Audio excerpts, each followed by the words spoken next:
Student lifeline coaching classes के YouTube channel पर एक बार फिर से आप सभी का स्वागत है। आज हम लोग आज के क्लास में एस समरूपता प्रमेय पढ़ेंगे। देखते हैं इसका स्टेटमेंट क्या है। यदि दो त्रिभुज की संगत भुजाएं अनुपातिक हों तो उसका संगत कोण जो है वह बराबर होता है, इसीलिए वे दोनों त्रिभुज समरूप होते हैं। इसका स्टेटमेंट यहाँ नीचे में दिख रहा होगा आप लोगों को।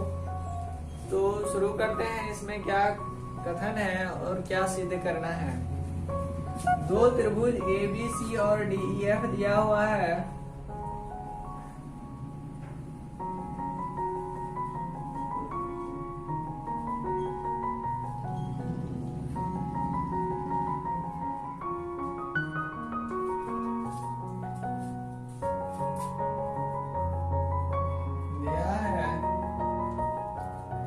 AB बटे DE बराबर BC बटे EF बराबर AC बटे DF।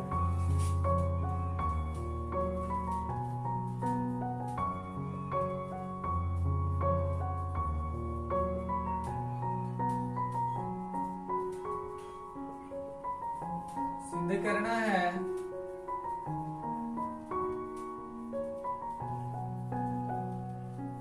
त्रिभुज ABC समरूप त्रिभुज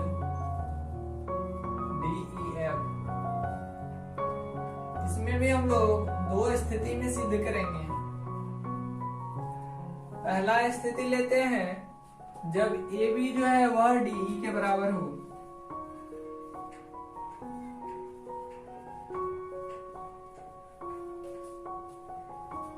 तो यहाँ AB बटे DE बराबर BC बटे EF बराबर AC बटे DF ये दिया है। इसका वैल्यू 1 हो जाएगा चूंकि AB वह DE के बराबर है। 1 बराबर BC बटे EF बराबर AC बटे DF, यानी कि सारे का अनुपात जो है वह किसके बराबर हो जाएगा, 1 के बराबर हो जाएगा। जैसे ही 1 के बराबर हुआ तो वह BC EF के बराबर हो जाएगा, AC DF के बराबर हो जाएगा। यहां से BC बराबर EF AC बराबर DF ये हो जाएगा। अब जब सारे के सारे भुजा बराबर हैं तो S सर्वांग समता प्रमेय से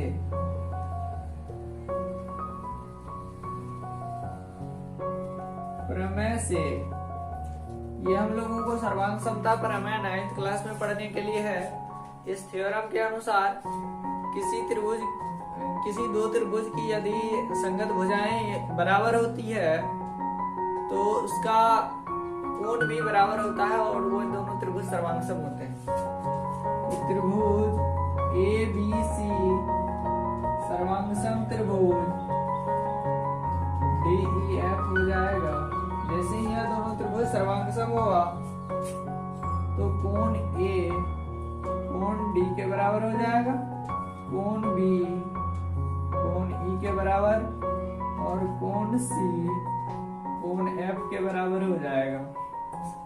अब यहाँ हम लोगों को दिया हुआ है AB बटे DE बराबर BC बटे EF बराबर AC बटे DF और यहाँ कोण भी बराबर हो गए, यानी कि भुजा भी अनुपातिक है और कोण भी बराबर है। तो हम लोग इस आधार पर कह सकते हैं कि त्रिभुज ABC जो है वह समरूप त्रिभुज DEF हो जाएगा। दो त्रिभुज के समरूप होने का जो दो शर्त है वह दोनों फुलफिल कर गया। यहाँ पहला शर्त क्या है, उनके कोण बराबर होना चाहिए।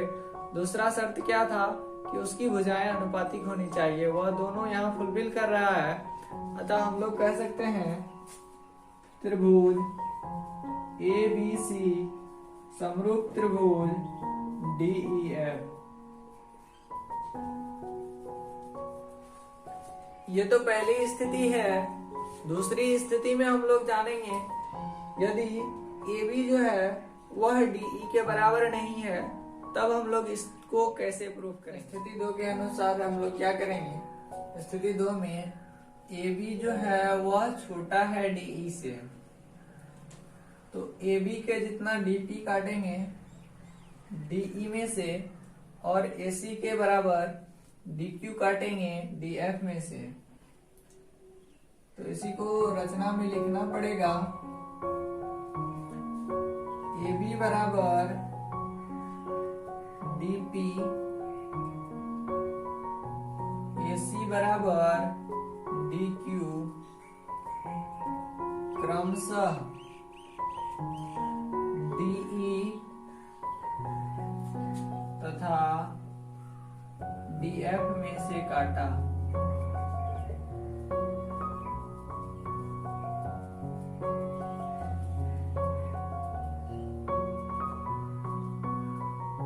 P से Q को मिलाया।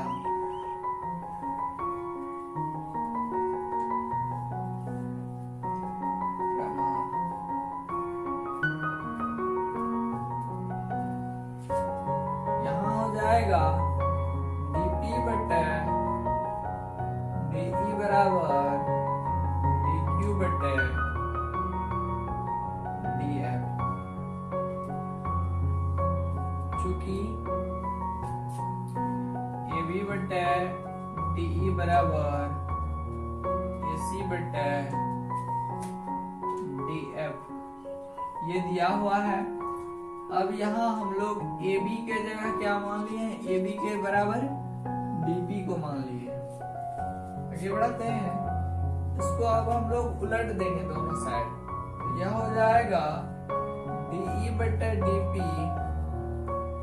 बराबर DF बटे DQ। अब दोनों तरफ एक घटाएंगे तो यहाँ हो जाएगा DE बटे DP minus 1 is equal to DF बटे DQ माइनस 1। जैसे ही 1 घटाएंगे तो DE घटाओ DP बटे DP is equal to DF घटाओ DQ बटे DQ। ऐसा आ गया। अब यहां से हम लोगों को आ जाएगा DE में से यदि DP घटाए, DE में से DP घटा देंगे तो PE बच जाएगा। यहां हो जाएगा PE बटे DP बराबर, फिर DF में से DQ घटाएंगे तो QF बच जाएगा। यहाँ QF बटे DQ बच जाएगा। अब फिर पुनः इसको उलट देंगे तो ये हो जाएगा DP बटे PE बराबर DQ बटे QF। अब जैसे ही ये DP बटे PE बराबर DQ बटे QF हुआ है तो हम लोग आधारभूत अनुपातिकता प्रमेय को याद करेंगे। वहां से हम लोग क्या कर सकते हैं कि PQ समांतर हो जाएगा EF के, इसीलिए PQ समांतर EF। जब ये समांतर हो गया तो कोण P जो है वह E के बराबर हो जाएगा और कोण Q जो है वह F के बराबर हो जाएगा।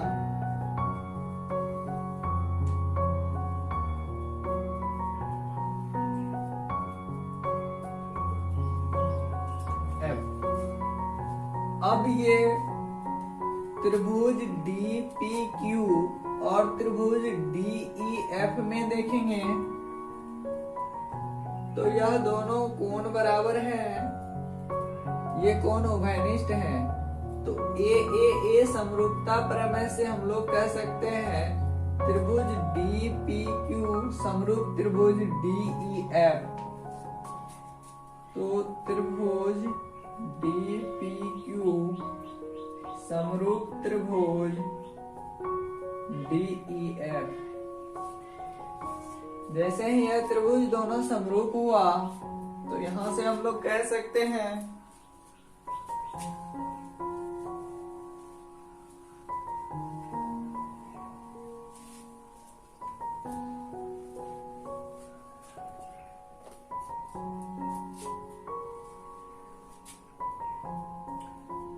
डीपी बटे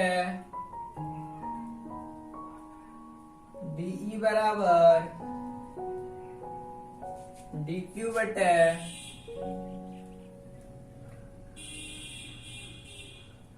डीएफ बराबर पीक्यू बटे ईएफ। लेकिन हम लोगों को दिया क्या हुआ है, डीपी बटे डीई बराबर डीक्यू बटे डीएफ बराबर बीसी बटे ईएफ। इसको समीकरण 1 मानते हैं, इसको समीकरण 2। समीकरण 1 और 2 से हम लोगों को पता चलता है PQ बटे EF बराबर BC बटे EF। अर्थात यहां से आ गया PQ is equal to BC, यानी BC जो है वह PQ के बराबर हो गया।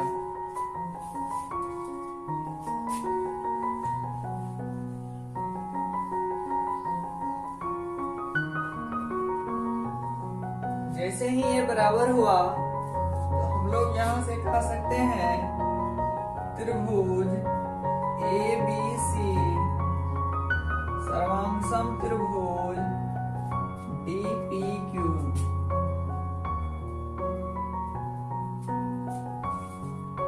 तो यहाँ अब जैसे ही ABC और DPQ सर्वांगसम हुआ, क्यों हुआ?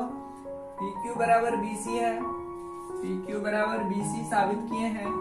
और हम लोग माने थे क्या, रचना क्या किए थे, AB बराबर DP और AC बराबर DQ काटे थे। तो S और S सर्वांग समता से ये दोनों त्रिभुज सर्वांग सम हो गया। जैसे ही सर्वांग सम हुआ तो कोण A जो है वह कोण D के बराबर हो जाएगा, कोण B जो है वह P के बराबर हो जाएगा और कोण C जो है वह कोण Q के बराबर हो जाएगा। कोण A बराबर कोण D, कोण B बराबर कोण P बराबर कोण E। P जो है वह किस कोण के बराबर है, E कोण के बराबर है। यह हम लोग साबित कर चुके हैं। यहाँ P जो है E के बराबर है और Q जो है वह F के बराबर है। यहाँ कोण C बराबर कोण Q बराबर कोण F है। तो यहां से हम लोग कह सकते हैं कोण A बराबर कोण D, कोण B बराबर कोण E, कोण C बराबर कोण F। अब हम लोगों को इन दोनों A, B, C और D, E, F त्रिभुज की भुजा अनुपातिक पहले से दिया हुआ था। यहाँ कोण भी बराबर निकल गया तो हम लोग कह सकते हैं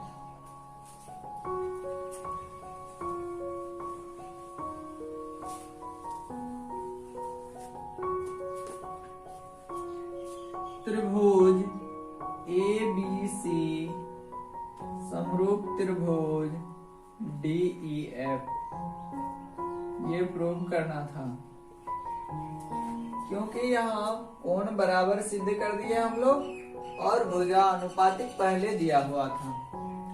इस प्रकार से SSS समरूपता प्रमेय जो है वह साबित हुआ। अगले क्लास में हम लोग अगला थ्योरम पढ़ेंगे, वो है SAS।